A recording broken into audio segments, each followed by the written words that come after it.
Habarini za wakati huu tena, kwa wasionifahamu naitwa Ezrah Mhonda, ndio mwalimu wako kwenye somo hili la sponsored ads, na twende pamoja kwenye hii sehemu ya pili. Hasa tulishia tuliposema sponsored ads ni nini. Sponsored ads ni nini?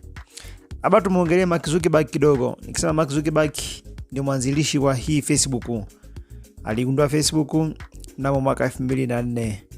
Na huyu Mark yeye alisoma chuo cha Harvard.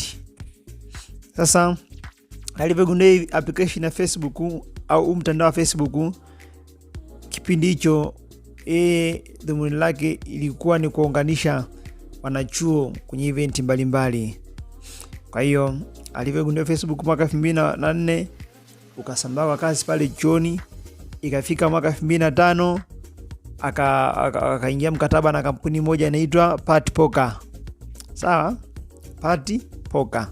Kwa hiyo Facebook kama Facebook wenyewe walikubaliana na Party Poker kwamba kwa kila subscriber moja ambaye anaingia kwenye account ya Facebook, wenyewe Party Poker watalipa shingapi? Watalipa $500. Sawa? Sasa watumiaji wametumia ule mtandao wametumia, lakini wakawa disappointed na ile jina Party Poker naingiliana vipi tena sasa na Facebook. Wakawa disappointed sana. 2000 ngapi hiyo? 2015. Lakini 2015 hiyo tena Facebook waliweka contract. Waliingia mkataba pamoja na kampuni moja ya kampuni ya Apple. Apple wenyewe walikubali kufanyaje? Kulipa $1 kwa mwezi kwa kila mtu anayejiunga kwenye mtandao wa Facebook. Ilipofika mwaka 2007, tunasema kampuni ya Facebook iliingia ubia na Microsoft. Sawa? Kwa hiyo wenyewe Microsoft tunasema walinunua 1.6% kwa kila USD 240. Asa 2007 walianza kutumika rasmi kwenye simu. Hii kampuni ya Facebook pia mwaka 2007 ilianza kutumika nini? Rasmi kwenye simu. 2007 tena hiyo waka introduce ile button ya like ile ya Facebook, waka introduce 2007 tena. Lakini 2007 hiyo waka launch mfumo wa matangazo. Lakini 2008 ilipofika wakaalika makampuni mbalimbali kujitangaza bure Facebook. Kwa mfano kufungua Facebook page zile na vitu vingine kama hivyo. Ilipofika 2009 tunasema wale waliojitangaza walioanza kujitangaza 2008 wakaanza kupewa nini? Kupewa nafasi ya kuwafikia target audience au walengwa wao kwa kuzingatia maeneo yaliyopo, geographical areas, lakini pia na lugha ambayo wanaongea au walengwa wao. Lakini pia 2009 hiyo tunasema walianzisha mfumo ambao tunauita algorithm. Tutakuja kuona hiyo algorithm inafanya kazi vipi. Sasa na hiyo 2009 ndio ilikuwa mwaka wao wa kwanza Facebook kupata nini? Kupata kipato, kulipwa kipato baada ya kuwa wameanzisha namna fulani ya kuwaruhusu wafanyabiashara wajitangaze. Ukizingatia pia walikuwa wameweka makampuni, wameweka contract na makampuni fulani waweze kufanya kazi kwenye Facebook. Kwa hiyo kufikia 2009 angalau sasa Facebook wakaanza kufanyaje? Wakaanza kupata ka profit fulani. Sasa unaweza kupiga hesabu toka 2004 mpaka 2009 imepita miaka mingapi hapo? Miaka 5. Au ingizi chochote. Sasa sijajua kama wewe utaweza kufanya kazi kwa miaka 5 uingizi chochote. Tunaelewana mpaka hapo? Haya. Ikafika 2000 ngapi? 2011. Sawa, maana hapo 2009 imeanza kuingiza faida, 2010 ikaendelea, 2011 wakaanzia sponsored stories. Ikafika 2012 wakaanzisha mobile ads. Nikisema mobile ads tunakumbuka kipindi cha kwanza tunasema mwaka 2007 Facebook ilianza kutumika kwenye simu, lakini ilikuwa haiwezi ka promote matangazo. Sasa hivi ifika 2012 watu wakaanza kupusha matangazo kupitia kwenye nini? Kwenye simu. 2012 hiyo wakavunja record. Facebook ikapata watumiaji bilioni 1 billion. Lakini 2013 tunasema Facebook wakaanzisha matangazo ya video kwenye nini? Kwenye platform yao. Lakini pia 2013 hiyo tunasema Facebook waliweza kugenerate mapato au tunasema income faida 40%, ambayo mapato ya faida 40% yalitoka kwa watumiaji wa simu tu. Kumbuka watumiaji wa simu, matangazo ya kwenye simu yameanza 2012, lakini 2013 tayari 40% yale mapato yalikuwa yametokea kwa watumiaji wa simu. Haya, ilipofika 2014 wakaleta kitu kingine kinaitwa video ads. Ile video ads, kumbuka nimekwambia video ads walileta mwaka 2013, ila 2014 wakaiweka ile video ads iwe inafanya autoplay. Ndio maana ukiingia Facebook ukiziona video hauwezi ukasema bonyeze same button ya kuplay. Ile video inafanyaje? Inaji autoplay kwa asilimia kubwa. Lakini pia 2014 wakaruhusu kwamba tunaweza kuposti picha nyingi, sio picha moja tu kama ilivyokuwa hapo awali. Tunaona guys, najaribu kuelekeza historia kidogo ili upate mwanga wapi tumetoka na wapi tunaenda. Ilipofika 2015, kumbuka algorithm waligundua tangu 2009, lakini bado walikuwa wanafanya improvement mbalimbali. Wakafanya kitu fulani kwenye ile algorithm. Wakafanyaje? Wakacategorize zile page ambazo zina too much promotional content, wakazishusha chini, au kwa Kiingereza tunasema wakazidown rank. Sio, tunaelewana? Yaani zile page ambazo zilikuwa niseme page za wafanyabiashara. Maana kipindi cha awali page ya wafanyabiashara na page ya mtu wa kawaida zilikuwa ni kama sawa tu. Lakini zile page ambazo zinafanya kazi kwa lengo la kutangaza biashara, wakawa wamezifanyaje? Wameloa ile reach yao, wamezishusha chini. Sio, tunaelewana? Maana kama page ilikuwa inaposti bidhaa inapata labda like 100, unashangaa inaanza kupata labda like 20 na zinaanza kupungua. Hiyo ni 2000 ngapi? 2015. Haya, 2016 wakaanzisha mfumo wa sponsored ads kwenye Facebook Messenger. Sio, tunaelewana mpaka hapo? 2007 wakaweka kitu kingine tunakiita insights. 2018 makampuni makubwa ya artificial intelligence AI wakaengage, na kama unavyofahamu kwa sasa hivi, siwezi nikaongea sana japo la ni kwamba matangazo yetu tukiyaposti mtandaoni Facebook, kitu wanachoenda kufanya ile matangazo yanakuwa scanned, yani wanascan, wanapitia na wanapitia kwa asilimia kubwa sio watu, ni hiyo mifumo artificial intelligence walioiweka. Kwa hiyo mifumo ya artificial intelligence ilianza kufanya kazi rasmi pamoja na Facebook mwaka 2018. Sisi tunaelewana mpaka hapo? Jaribu kukuelekeza historia kidogo. Kwa hiyo tunasema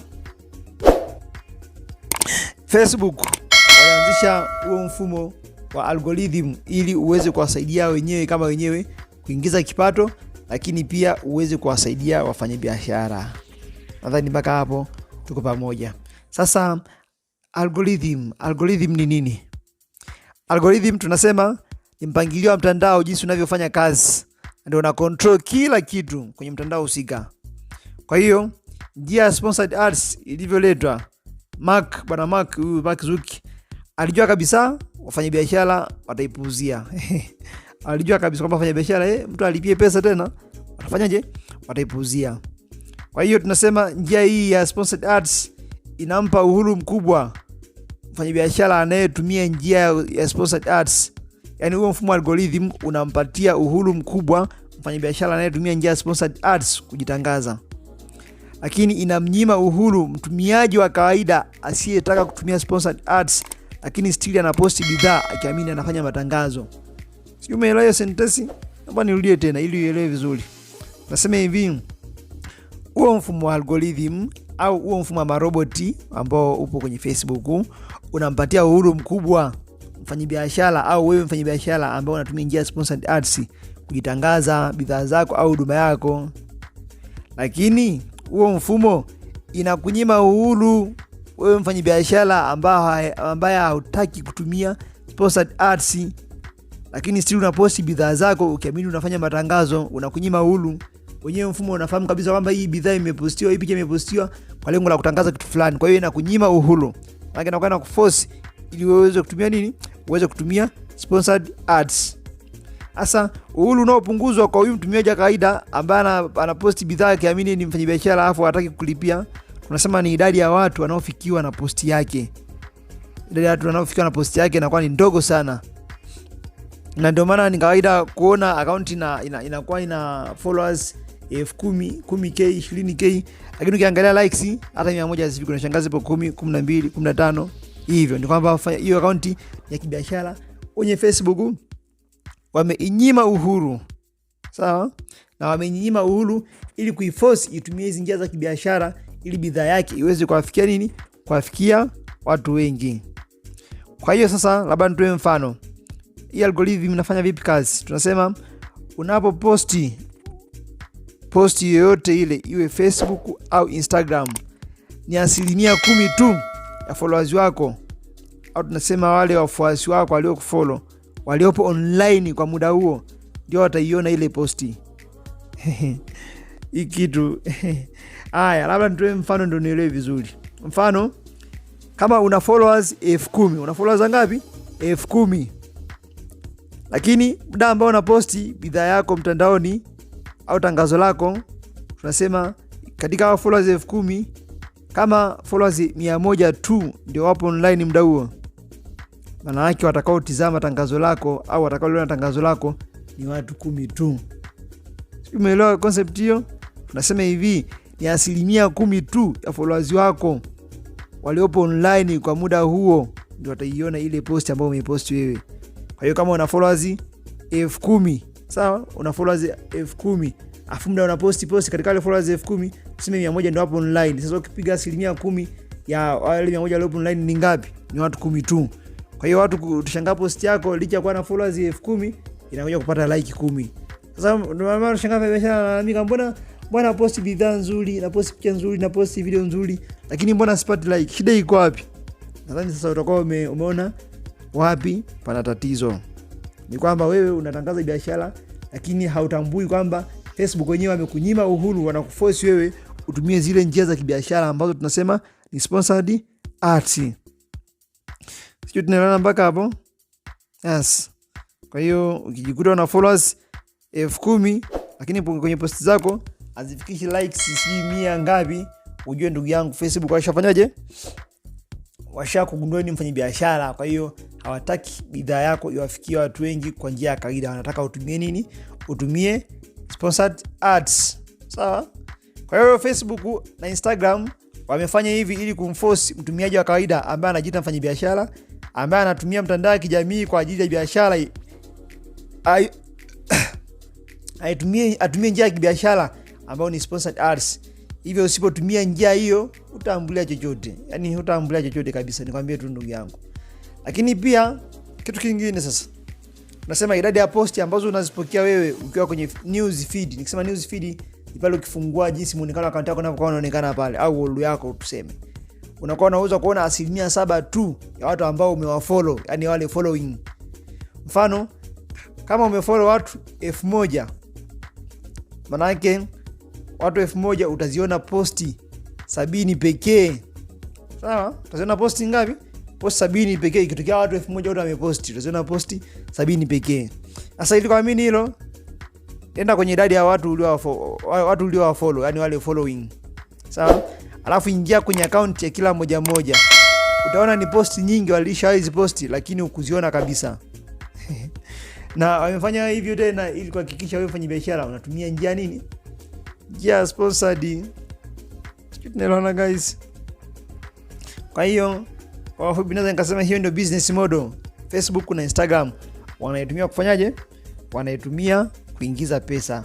Sasa sponsored ads ni nini? Sponsored ads kama jina lilivyo ni muunganiko wa maneno mawili. Kuna neno sponsored afu na neno ads.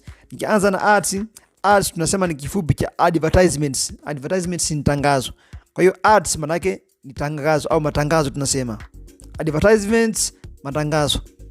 Lakini sponsor, nikisema sponsor maana yake nini? Sponsor naweza nikasema ni mtu au taasisi anayesaidia mtu mwingine au taasisi nyingine au shughuli fulani kwa kumpa hela. Sawa? Maana sasa nikisema taasisi imekuwa sponsored, maana yake taasisi imepewa hela. Nikisema mtu amekuwa sponsored, mtu amepewa hela. Si unasikia jamani, kuna watu mjini siku na ma-sponsor, maana yake ni wale watu ambao wanakuwa wanawezeshwa kwa namna fulani ya kuwapatia kipato au pesa tunasema. Kwa hiyo unapokuunganisha maneno mawili hayo sponsored ads, maana yake matangazo ambayo yamelipiwa hela. Sio, tunaelewana? Matangazo yafanyaje? Yamelipiwa hela. Na matangazo unayorusha kwa lipa Facebook tunaita sponsored ads kwa sababu umewalipa hela. Yale matangazo ya sponsored ads urushi bure, maana yake kuna kiwango fulani cha pesa unakitenga kwa ajili ya kuwalipa Facebook na Instagram, ili wenyewe ile bidhaa yako waweze kuifikisha kwa watu ambao unataka wewe, tena watu wengi kabisa. Ndio maana tunasisitiza fanya biashara yote, hakikisha umeujua ujuzi huu wa sponsored ads. Sasa jinsi tunavyoendelea mbele, tutaenda kuona hii sponsored ads tunafanyaje, inakuaje. Huu ni mwanzo tu, nimekupitisha ili uweze kujua kumbe sponsored ads ililetwa kwa lengo 1 2 3. Sasa vitu gani vya muhimu ambavyo unatakiwa uwe navyo au viseti ili uweze ukafanya sponsored ads? Hicho kitu tunaangalia kwenye video ambayo itafuata. Yes. Nadhani kwa video hii hapa inatosha. Usisahau kusubscribe hapo chini, lakini kubonyeza alama ya kengele ili uwe wa kwanza kupata muendelezo wa somo hili mpaka mwisho. Asante.